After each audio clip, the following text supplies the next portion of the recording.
close to them. And by training over there, I've been able to help fill in shifts when they've needed help with that, because as many people might know, Center Weather Service units have a very small staff. They have, when they're fully staffed, they have 3 forecasters and an MIC, compared to a WFO, which can have anywhere from 12 to maybe 15 to 18 forecasters or something. So they have more of a need for help when there's vacancies and sick leave, vacation time. So by becoming trained to help work shifts over there, I've strengthened my knowledge of aviation weather and the types of hazards that aviation meteorologists, as well as air traffic controllers and managers, look for. And I've really been lucky to work with a great group of people, including Sarah over there, who really helped me become more comfortable with working over there from time to time. Of course, my main duties continue to be at the WFO, but I'm able to help out in both places. Okay, so let's see. So for reference, for anybody who's not familiar with this area, I tried to put a map here to show what we have here in Utah, what we have here in Salt Lake City. So most of our forecast area is represented here in this map. We have about 80 to 90% of the state of Utah, and then 1 county in Wyoming. And so for as far as NOAA and Weather Service facilities go, we have our WFO here in Salt Lake City. We have the Colorado Basin River Forecast Center, which is co-located in the exact same building as the WFO. We have the Center Weather Service Unit, which is down the road, I mean like 6 blocks away, very, very close. And then we also have National Weather Service Western Region Headquarters, which is just a couple miles away. They're all within about 10 miles of each other. I don't know of any other CWSU, WFO pairings like this that are quite as close. I know some are close. I know the Boulder one is pretty close in proximity. But with 122 weather forecast offices and 21 CWSUs, it's pretty unique, and I would encourage any WFO forecasters to visit the nearest CWSU, and if you can get some shadow shifts, just to get a feel and better build that relationship between your aviation forecasters. So we've begun to strengthen our partnership with the CWSU over the past few years. Before I got here, I'm not totally sure how that relationship was or what the exchange was there. I know in our WFO, we have had a forecaster come from the CWSU to work in the WFO transitioning. But it's helped to have regular visits back and forth between the offices, and we encourage all our new forecasters to do that as well. And it helps that we have a regular conversation and daily coordination between our TAF packages. So with the ARTCC down the road, like I said, we try and maintain regular visits and have shadow shifts for our forecasters to gain some insight as to the daily operations over there. It gives us as WFO forecasters a better feel for the timings of their briefings, what they're looking for, what helps, what doesn't help with TAFs, with the aviation discussion, any updates that we need to provide for our TAFs, and what's helpful for wind shift when their big traffic pushes are.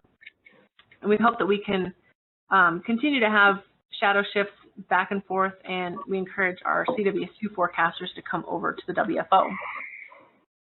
So various tools that we use, we have, the WFO is responsible for forecasting for 10 TAF locations all around Utah and southwest Wyoming, with Salt Lake City being our biggest and most populated airport.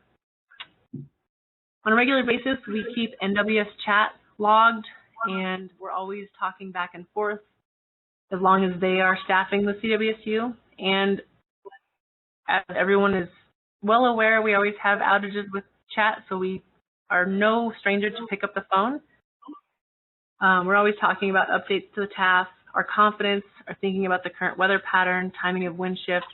Those are all very important to our tower and TRACON as they're planning for runway switches. Back to where you'd like. Move back to where you'd like here. Our airport We are weather live on the air at the moment. for Salt Lake Airport. This is the four of us. We are one team. And with the CWSU embedded right there, they get bombarded with a lot of questions. Put us back where you want us. We are getting out of your way. So the AWWs or the tasks, we have to make sure that we're on the same page with what we're thinking. Wherever you want us, we will go. We are just getting out of your way when you're advancing through the intersection. So just let us know, and we got you.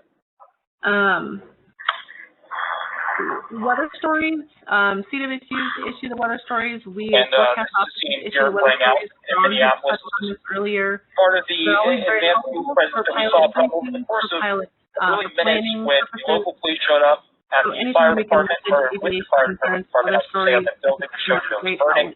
This is among the state patrol unit that was advancing up the street, saying and scattering the protesters at that point for people to clear the area.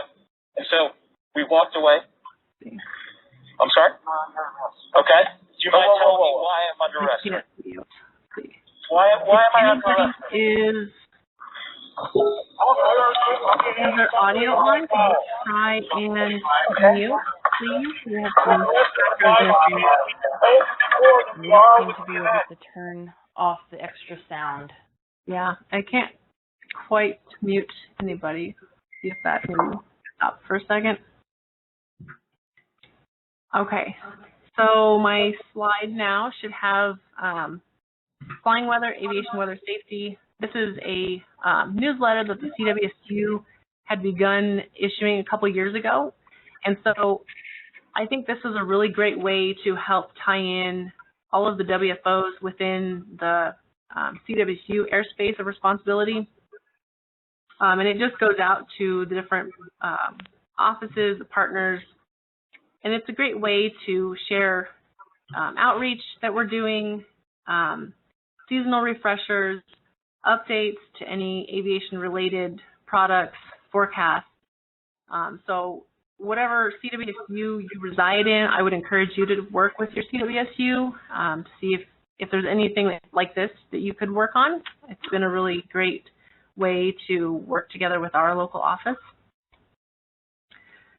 And with that, that's all I have. Again, I would encourage anybody who can set up a shadow shift with their nearby CWSU to do that, and vice versa. Any forecasters at a CWSU, if you can go to a WFO, it's always a great way to get a feel for what the other person sees from their perspective, how they deal with things, the different timings and issues that they deal with. So I will pass it back to you, Sarah. All right, thank you very much. Unfortunately, I'm still having some PC trouble. We're going to try to get Tim Troutman on next. Okay.